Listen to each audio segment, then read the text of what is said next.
पति की लाश पर ड्रीम लव।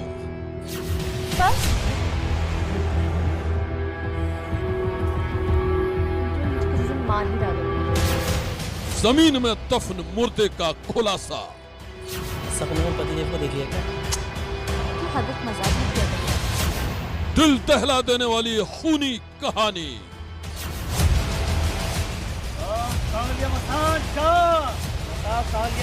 बता, इस औरत का पति कहाँ गया है?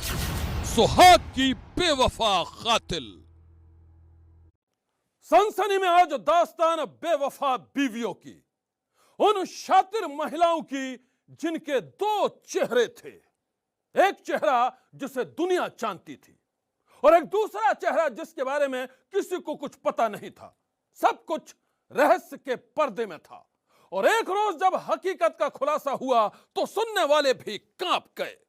सबसे पहली दास्तान उस महिला की जिसके ड्रीम लव की कहानी ने सारे शहर में फैला दी है सनसनी। इस खूबसूरत चेहरे के पीछे बेवफाई की कई रातें छुपी हुई हैं। वो कहानी जिसने इस महिला को बना दिया अपने ही पति का कातिल। नाम है संगीता। भोपाल की रहने वाली संगीता इसी घर में अपने पति धनराज के साथ रहती थी और इसी घर में इसने बेवफाई की सारी हदों को पार कर दिया। पुलिस के मुताबिक संगीता धनराज की पत्नी थी, लेकिन इसके बाद भी उसका दिल अपने प्रेमी आशीष के लिए धड़कता था। आलम यह था कि धनराज जैसे ही घर से कहीं निकलता था, आशीष चोरी छुपे संगीता से मिलने के लिए उसके घर पहुंच जाता था। बंद कमरे में दोनों घंटों तक मीठी बातें करते रहते थे और यह सिलसिला कोई एक दो दिन नहीं बल्कि महीनों तक चला। धनराज अपनी बीवी संगीता की हकीकत से अनजान था और संगीता बेवफाई की डगर पर चलती हुई आशीष के साथ जिंदगी भर साथ रहने का सपना देखने लगी।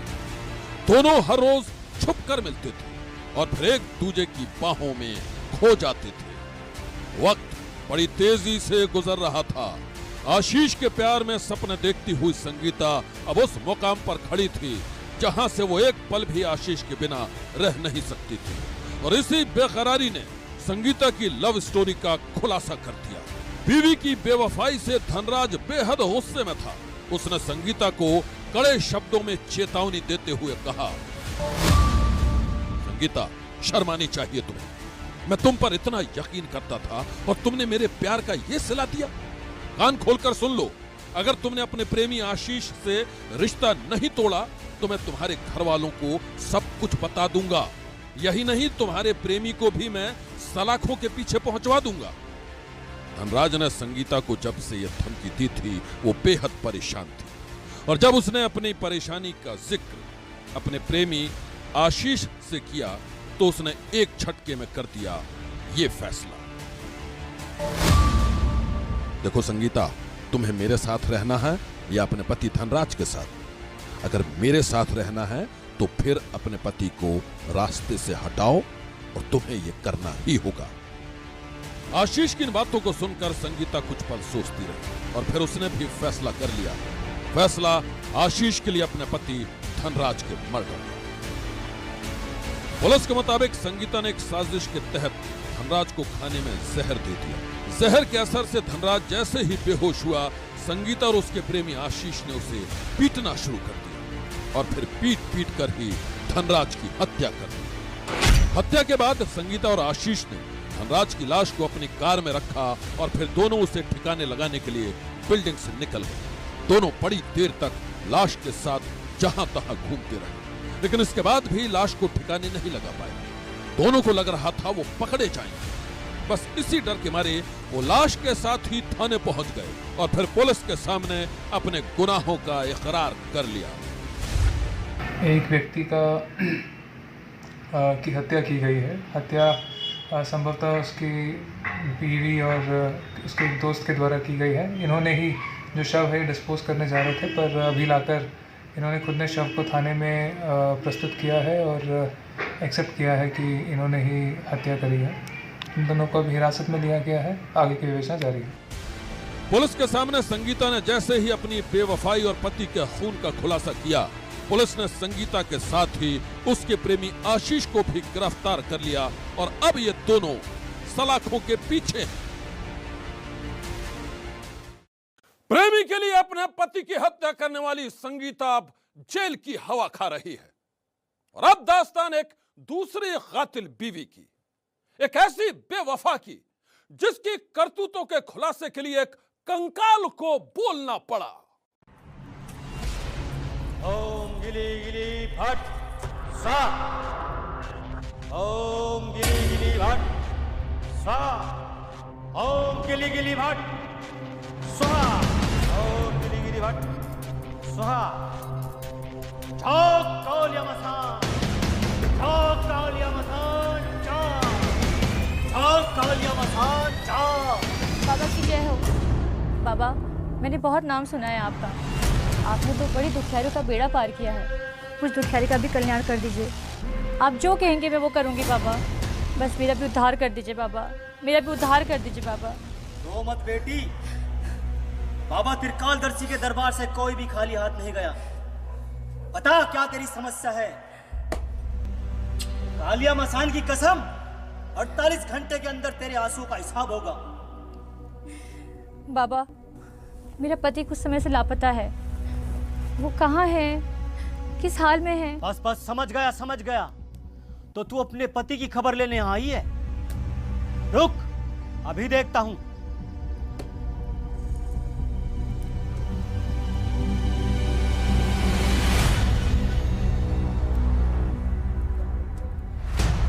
कालिया मसान जा, बता बता कालिया मसान बता, इस औरत का पति कहां गया है?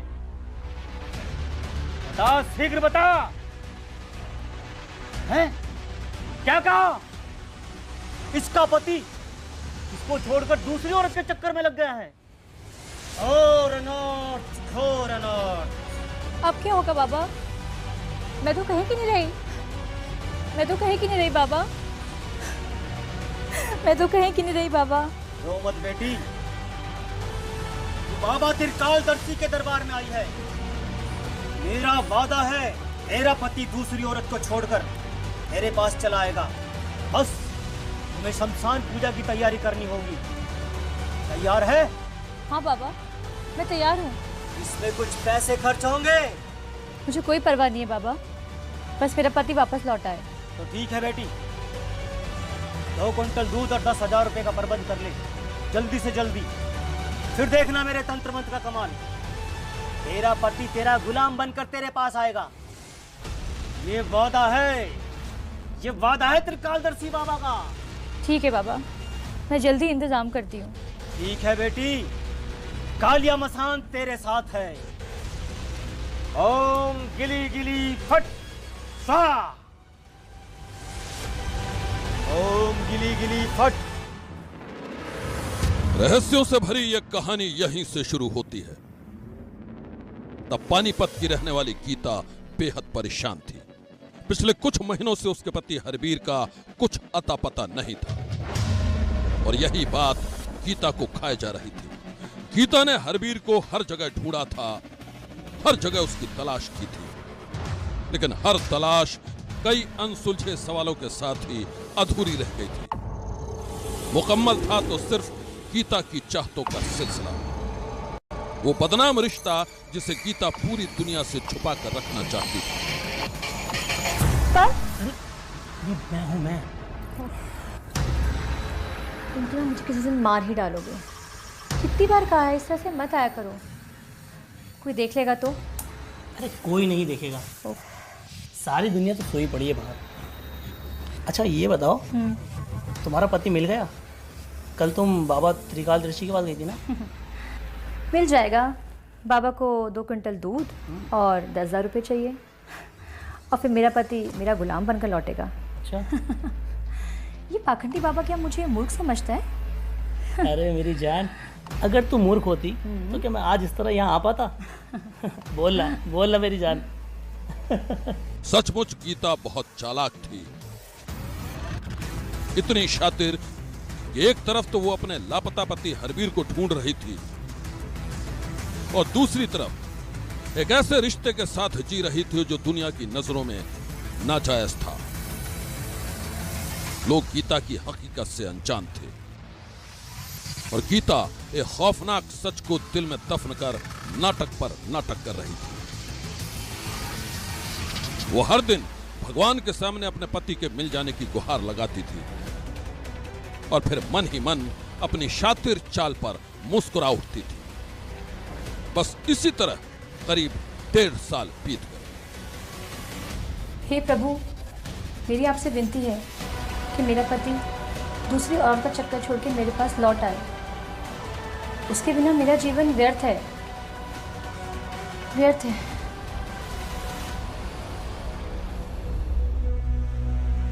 जिंदगी के सबसे खौफनाक सच को दिल में दफन कर गीता ऐसे ही जी रही थी। वो हर दिन अपने प्रेमी विकास से छुपकर मिलती थी और फिर प्यार के रूमानी पलों में खो जाती थी। लेकिन उस रोज गीता बेहद बेचैन थी। वजह थी गीता का एक सपना। विकास, यार मेरा ना आज दिल बहुत घबरा रहा है। क्यों? सपने में पतिदेव को देख लिया क्या? तू हर वक्त मजाक मत किया कर यार। तुझे पता है, मैंने सपने में देखा कि हमारे राज का भांडा फोड़ हो गया। अरे यार, जो राज जमीन के अंदर दफन है ना, उनका भांडा कभी नहीं फूट सकता।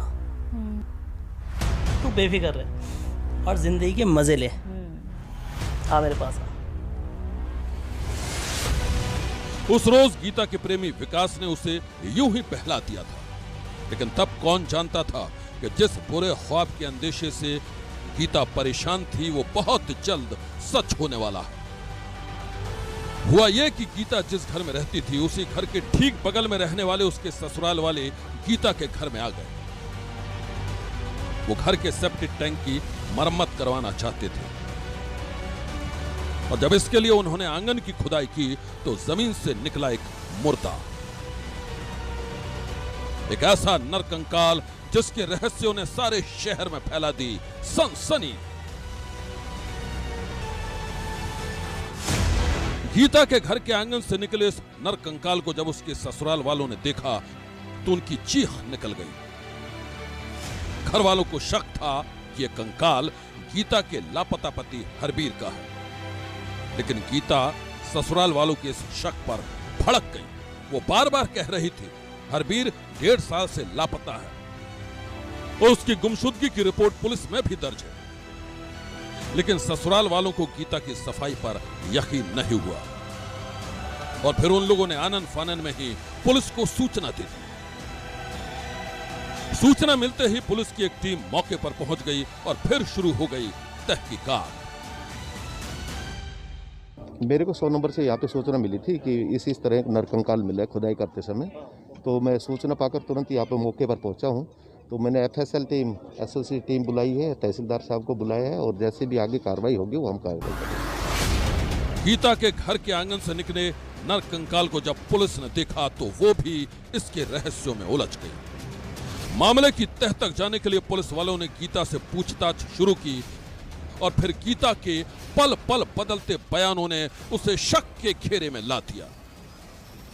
देख गीता, तू मुझे जानती ना है। मैं वो हूं जो गड़े मुर्दे से भी सच उगलवा लेता हूं। बता, तेरे घर से किसका कंकाल मिला है? सर, मैं सच कह रही हूँ सर, मुझे कुछ मालूम नहीं है। चुप! अब अगर एक बार और झूठ बोली ना तो तेरी खैर ना है। बता दे, किसका कंकाल मिला तेरे घर से? बताती हूँ सर, वो कंकाल मेरे पति हरबीर का है सर। क्या? तेरा पति हरबीर जो पिछले 1.5 साल से लापता है? वो लापता नहीं है सर, उसकी हत्या मैंने की थी।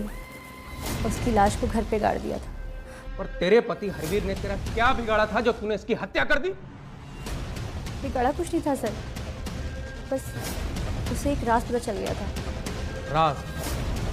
कैसा राज? मुझे माफ कर दीजिए सर, मुझसे बहुत बड़ी गलती हो गई। देख गीता, अब ये नाटक करना बंद कर और मुझे सब सच सच बता दे कि तूने अपने पति हरबीर की हत्या क्यों करी? हरबीर का एक दोस्त है विकास, मैं उससे प्यार करने लगी थी। हरबीर को इसके बारे में कुछ नहीं पता था। एक रोज़ जब हरवीर घर में नहीं थे तो मैंने विकास को फ़ोन करके बुलाया।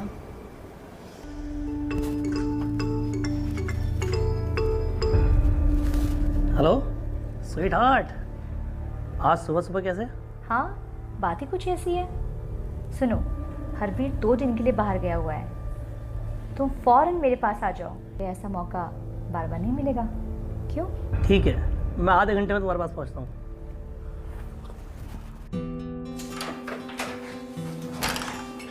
आइए हुजूर, ये दिल और ये गीता बड़ी बेसब्री से आपका इंतज़ार कर रही थी। मिलने के लिए ये दिल भी कम बेकरार नहीं था। आओ इस पल को यादगार बना दें।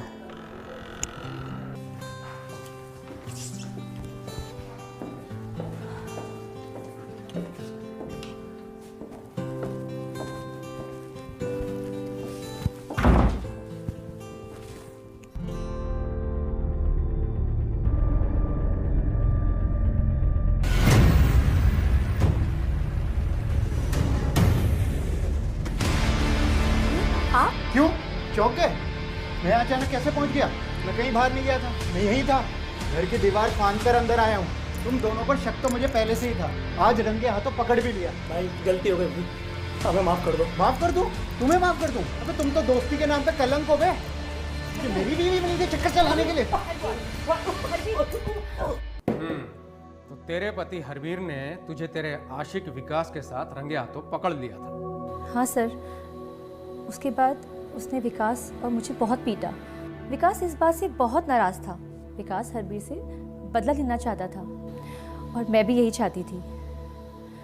हरवीर हमारी मोहब्बत की राह में सबसे बड़ा रोड़ा था, इसलिए मैंने और विकास ने फैसला किया कि हम उसका कत्ल कर देंगे।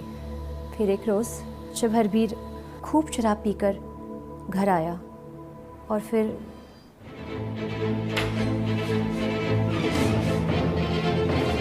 अरे आप आ गए?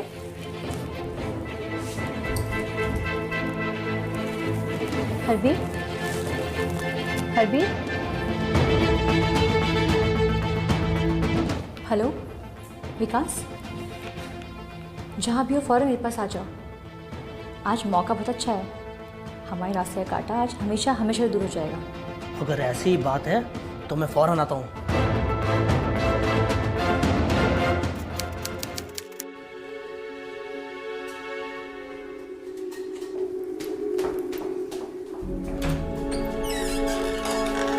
जल्दी आओ, जल्दी आओ।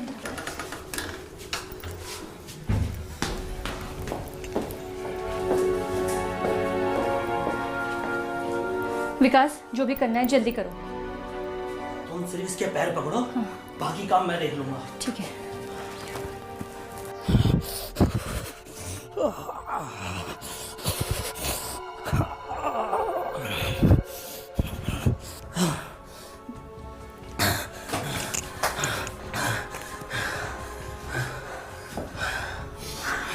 अब इस लाश का क्या करेंगे? बाहर फेंकेंगे तो पकड़े जाएंगे। फिर इसकी लाश को तुम्हारे घर के अंदर ही दफन कर देते हैं, किसी को शक ना हो। इसीलिए तुम हर किसी से कहना कि हरवीर काम के सिलसिले में बाहर गया था और उसके बाद वापस लौटा ही नहीं। आइडिया तो अच्छा है।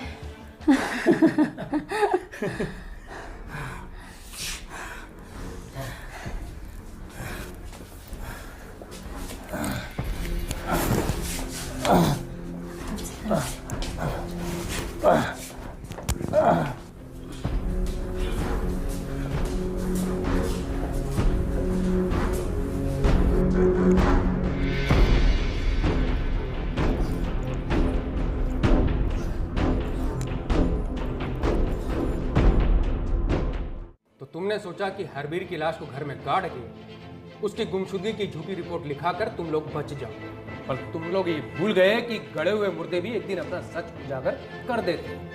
सर, मुझे माफ़ कर दीजिए सर, मुझसे बहुत बड़ी गलती हो गई सर। गलती नहीं, तुमसे खून हुआ है, खून, वो भी अपने पति हरवीर का, और इसकी सजा तुम्हें कानून जरूर देगा। करीब 1.5 साल पहले की घटना है। एक FIR 346 के अंतर्गत दर्ज हुई थी। लेडी ने दर्ज करवाई थी कि उसका हस्बैंड लापता है। तो अब उसका खुलासा हुआ है। तो उसमें पाया कि उस लेडी ने ही उसकी हत्या की थी अपने एक दोस्त के साथ मिलकर, और अपने ही घर के बैठे में उसको दबा दिया था।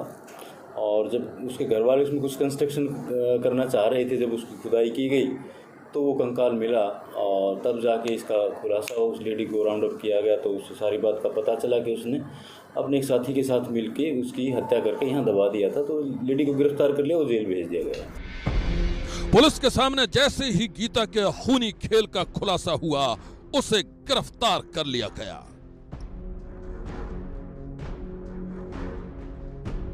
गुनहगार चाहे कितना भी चालाक क्यों ना हो, वो कोई ना कोई सबूत छोड़ ही जाता है।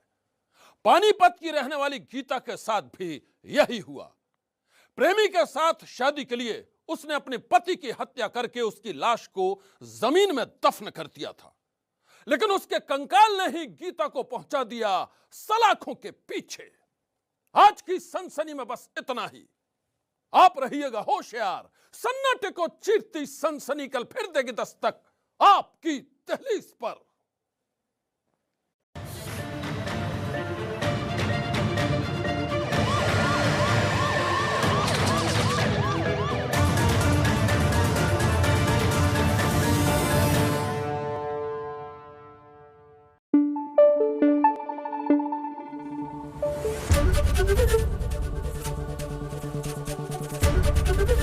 एबीपी न्यूज आपको रखे आगे।